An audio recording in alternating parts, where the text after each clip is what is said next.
지금의 이 급속한 이 물질적 성장으로 지구 환경이 총체적으로 지금 변화했는데 우리 인간이 인구도 많이 늘어났고 경제 성장도 많이 늘어났고 모든 것이 급가속했지만 1950년대 이후에 이렇게 급격한 가속을 하면서 지구 환경에 너무나도 큰 변화를 가져오고 지구를 압도하는 이런 변화를 가져오게 되니까 지금의 시대를 더 이상 신생대 사기 홀로세가 아니라 인류세라는 새로운 지질 시대로 불러야 한다. 인류세, 엔트로포신, 포신이라고 불러야 한다는 그런 주장이 이제 힘을 얻고 있는 상태가 됐습니다. 자, 인류세라는 표현은 1995년에 노벨 화학상을 수상했던 이 폴 크루첸 교수님이 많이 사용을 하면서 사람들에게 많이 알려진 이제 그런 용어가 됐는데요. 인류가 지구를 압도적으로 변화시켜서 지구 환경에서 인간이 너무 우세하게 이렇게 됐기 때문에 탄소 배출, 각종 오염물질, 또 환경 파괴, 그리고 무분별하게 에너지와 자원, 특히 생태 자원들 이런 것들을 사용하면서 자원이 고갈되어 가고 있는 문제, 이런 것들을 총체적으로 봤을 때 지금의 시대는 아예 새로운 지질 시대로 부를 정도이다라고 한 것이죠. 그래서 그것을 홀로세가 아니라 인류세라고 불러야 된다. 인간의 시대이다. 이렇게 한 것입니다. 그럴 정도로 인간이 너무나도 지구를 황폐화시키고 있는 중인데요. 사실 지금 현재 인간과 인간이 키우는 가축이 전체 질량의 거의 뭐 97%, 99% 뭐 대부분을 차지한다고 합니다. 그리고 그 야생 동물은 1%, 3% 이렇게 아주 적은 부분만 차지하고 그만큼 인간이 지구상에 너무 압도적인 존재가 된 것이죠. 근데 이 상태로는 지속 가능하지가 않고 특히 기후 문제는 너무나도 심각해져서 이제 기후 비상이 됐고 기후 붕괴를 앞둔 초일기에 들어간 상황이기 때문에 이 벼랑 끝에서 우리가 탄소 중립에 빠르게 도달하도록 바꾸지 않으면 살아남을 수 없게 된다는 것이죠. 그 스티븐 호킹, 영국의 천재 물리학자였던 이 스티븐 호킹 이분이 돌아가시기 전에 그런 이야기를 많이 하셨다고 합니다. 우리가 지금 지구 온난화를 되돌릴 수 없는 시점, 즉 티핑 포인트에 너무 가깝게 근접했기 때문에 이제는 지구 온난화가 돌이킬 수 없는 시점에 가까우니까 이 지구를 버리고 떠나야 된다. 200년 안에 지구를 버리고 떠나라. 뭐 그런 이야기를 하셨다고 합니다. 근데 우리가 지구를 버리고 떠날 능력이 없습니다. 일단 지금 뭐 최근에 와서 민간 우주 여행도 하고 우주 진출을 하려고 여러 가지 시도들을 많이 하고 있지만 지구를 버리고 떠나서 우주에 우리 인류가 살 수 있는 곳이 없죠. 그리고 더 중요한 것은 지구를 버리고 떠날 능력도 없지만 그럴 자격이 없다는 것이 정말 가장 큰 문제이죠. 지구를 버리고 떠날 자격이 없습니다.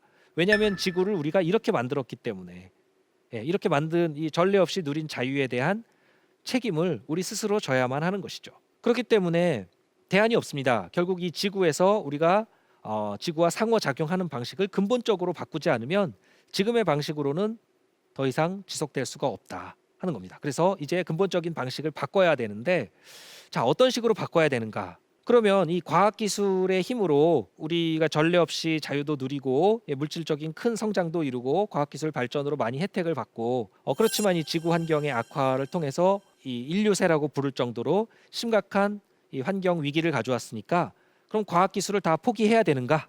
석기시대로 돌아가야 되는가? 그것은 또 아니라는 겁니다. 석기시대로 돌아가자는 이야기가 아니고 이 근본적인 원인을 찾아서 우리가 과학기술을 사용하는 방식을 바꿔야 된다 하는 것이죠. 그러니까 지구와의 상호작용 방식을 바꾸기 위해서 새로운 문명을 건설한다는 방식으로 과학기술을 사용은 하되 다른 방식으로 사용해야 된다. 지금까지의 방식이 아닌 좀 더 지속 가능한 방식으로의 사용이 필요하다 하는 겁니다. 바다를 과학적으로 이해하는 것이 너무나도 중요하다 하는 생각을 해서 UN 해양과학 10년이라는 것을 유엔에서 선언했습니다. 그래서 UN 해양과학 10년은 2021년부터 2030년까지의 10년인데 지금이 바로 UN 해양과학 10년 기간이죠. 바다를 과학적으로 우리가 바다라는 지구의 자연을 좀 더 잘 알아내서 이 지구 환경 문제를 푸는 해법들을 찾자 하는 것이죠. 우리가 원하는 바다를 위해서 필요한 과학을 해야 된다 하는 것이죠. 자, 그래서 우리가 원하는 바다는 7가지의 모습으로 선언을 했는데요. 첫 번째가 깨끗한 바다고 해양 오염 문제를 해결해야 된다는 것입니다. 그래야 탄소도 더 많이 흡수할 수 있는 것이고요. 두 번째가 건강하고 회복력이 강한 바다. 바다 생태계가 살아 있어야 된다는 것이고요. 세 번째가 예측 가능한 바다. 바다에서 무슨 일이 벌어지는지 우리가 미리 예측할 수 있어야 되고, 네 번째 안전한 바다. 바다에서 어떤 활동도 우리가 안전하게 할 수 있어야 될 것이고요. 그 다음에 지속 가능하고 생산적인 바다. 우리가 바다에서 수산 자원으로 활용하는 생물들이 있기 때문에 지속 가능한 수산 자원량을 확보하기 위해서는 지속 가능한 그런 방식으로 생산적인 바다로 우리가 만들기 위한 과학적인 노력이 필요합니다. 또 투명하고 접근 가능한 바다. 바다가 우리가 육지에 사니까 바다라는 것이 늘 멀리 떨어져 있고 그냥 동경의 대상이고 풍경이고 한 것이 아니라 늘 쉽게 접근할 수 있는 투명한 그런 바다가 되어야 되는 것이고, 마지막으로 함께하고 영감을 주는 바다가 되어야 된다. 바다를 통해서 우리가 힐링을 하게 되는 것이죠. 관광과 힐링 이런 기능이 있기 때문에. 그래서 이 지속 가능한 사회로 우리가 탈바꿈을 하기 위해서 근본적으로 자연을 대하는 방식이 바뀌어야 되는데, 가장 중요한 것이 바로 이 자연, 이 지구 환경을 과학적으로 이해하려는, 상대를 우리가 이해하고 존중해야 함께 공존이 가능한 법입니다. 자, 우리가 자연을 알아내려는 것들은 자연 과학자가 하는 일입니다. 근데 자연 과학자들이 문제를 해결해 주진 않습니다. 문제를 찾기만 하죠. 사람으로 치면 진단을 합니다. 그래서 지구의 건강 상태를 진단하고 바다의 건강 상태를 진단하고 하는 것들이 해양 과학과 지구 과학이었는데, 그 문제를 해결하려면 과학 기술의 힘을 빌려서 해결하려 그러면 공학적인 해법을 생각할 수 있죠. 공학자가 하는 것들입니다. 해양 공학, 지구 공학 이런 것들이죠. 자, 해양 공학처럼 지구도 지구 전체 규모에서 공학적인 시도를 하는 지구 공학 논의가 최근에 활발한데요. 대표적인 것이 남극 빙하 문제. 스웨이트 빙하가 지금 빠르게 녹아서 이것이 붕괴될 가능성이 있다고 말씀드렸는데, 그것은 바닷물이 빙하 아랫부분을 들어가서 녹이기 때문에 이 빙하가 빠르게 녹고 있다고 했습니다. 그러면 그것을 이제 과학적으로 그 진단을 했으니까, 그럼 공학적으로 어떤 처방을 할 수 있느냐? 따뜻한 바닷물이 빙하 아래쪽을 파고 들어가는 부분에 제방을 쌓아서, 해저에 제방을 쌓아서 따뜻한 바닷물이 들어가지 못하게 막아보자 하는 공학적인 처방도 아이디어를 제시하고 있고, 또 빙하가 흘러나오는 곳에 지지대를 세워서 잘 못 흘러나오도록 버티도록 막아주자 하는 아이디어도 제시됩니다. 또 빙하에 구멍을 뚫어서 저 깊은 곳에 바닷물이 파고 들어가는 부분을 얼려서 드라이 시켜서 얼리자.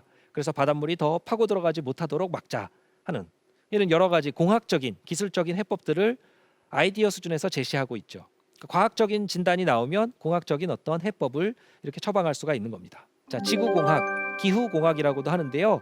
여러 가지 지구공학, 기후공학 해법 중에는 이 바다에 파이프를 심자는 아이디어도 있습니다. 바다에 파이프를 두게 되면 이 파이프가 파도에 의해서 오르내리게 되는데, 이 내려갈 때는 판막이 열리고 올라올 때 판막이 닫혀서 올라오기 때문에 이 깊은 데 있던 바닷물을 계속해서 퍼올리는 펌프 효과를 가져올 수 있습니다. 근데 깊은 데 있던 바닷물을 표층으로 자꾸 퍼올리면 깊은 데 있던 영양분이 표층에 공급돼서 표층에는 빛이 들어오니까 영양분이 공급되면 식물성 플랑크톤들이 대량으로 번성할 수가 있게 됩니다.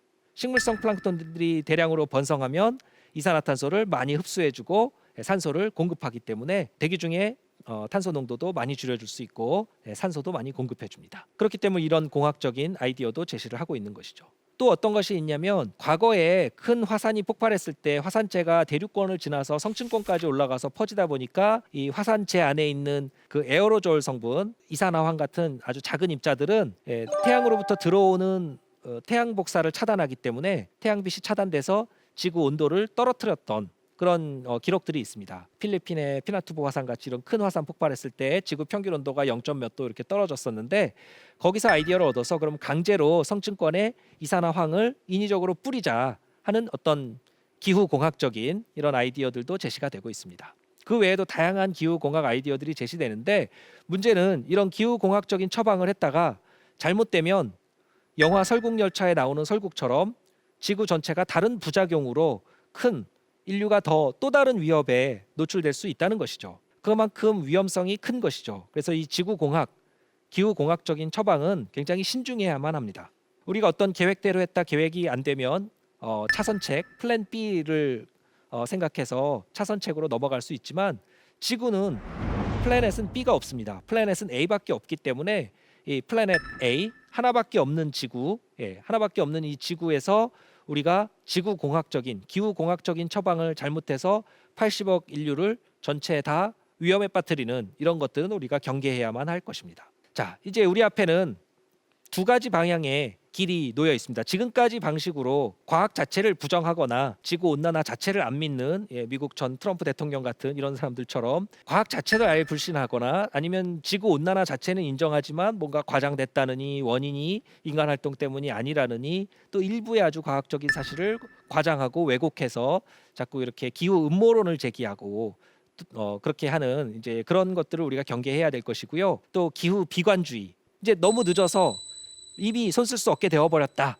하는 것도 우리가 경계해야 됩니다. 또 반대로 어떤 기후공학적인 그런 처방이 획기적인 혁신적인 기술이 하나가 나타나서 이 기후 문제도 한 번에 다 해결해 줄 것이다 하는 기후 낙관주의, 이런 것도 경계해야 됩니다. 그 지금까지 하던 대로 하면서 어떤 요행을 바라거나 아니면 비관주의에 빠지는 그런 방식도 우리가 지양해야 되겠지만, 반대로 지금까지의 방식으로 그 탄소 배출량을 줄이지 않고 지구의 생태 자원을 과소비하는 이런 방식을 경계를 해야 될 것이고요. 앞으로의 방식은 좀 더 우리가 지구 환경 변화에 높은 감수성을 가지고 생태 중심주의로 바꿔서 철저하게 과학적인 데이터에 근거해서 우리 지구 환경에 부담을 덜 주고 지구와의 공존이 가능한 방향으로의 해법들을 찾아가는 그런 노력이 필요합니다. 개인적인 차원, 정부 차원, 또 기업의 차원에서 다 중요한데, 탄소 배출만 해도 정부와 기업에서 줄여야 할 부분이 훨씬 크지만 개개인의 생각이 바뀌는 것이 더 중요합니다. 개개인이 혼자가 줄이는 노력이 그렇게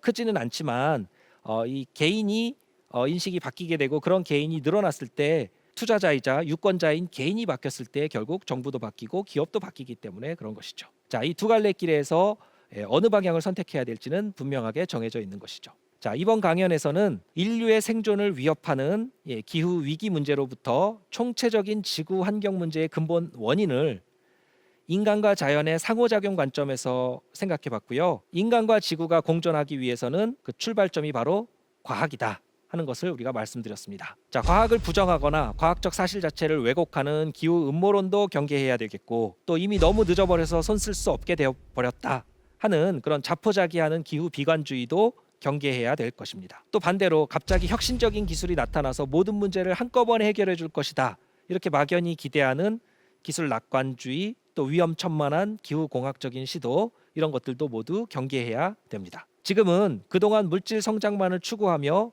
인류세라고 부를 정도로 인간 우위의 사고방식을 가져온 지금까지의 지구 사용 방식을 근본적으로 바꿔서 생태 중심주의로 바꾸고 환경 감수성을 높이면서 지구와 공존을 하는 그런 해법을 찾기 위해서 지구를 더 존중하는 방식으로 지구를 사용해야 할 때입니다. 자, 사회 경제적인 정책적인 해법이든지 또 기술적인 공학적인 해법이든지 중요한 것은 철저하게 과학적인 사실에서부터, 즉 과학적인 데이터에 근거해서 지구의 건강을 회복하는 그런 방향으로의 노력이 되어야 한다 하는 것이죠. 자, 정부와 기업의 역할 아주 중요하지만 유권자이자 소비자 또 투자자인 개인의 마음가짐은 더욱 중요합니다. 결국 우리 한 사람 한 사람의 마음가짐이 이 위기에 빠진 지구, 아니 우리 자신을 구할 수가 있습니다.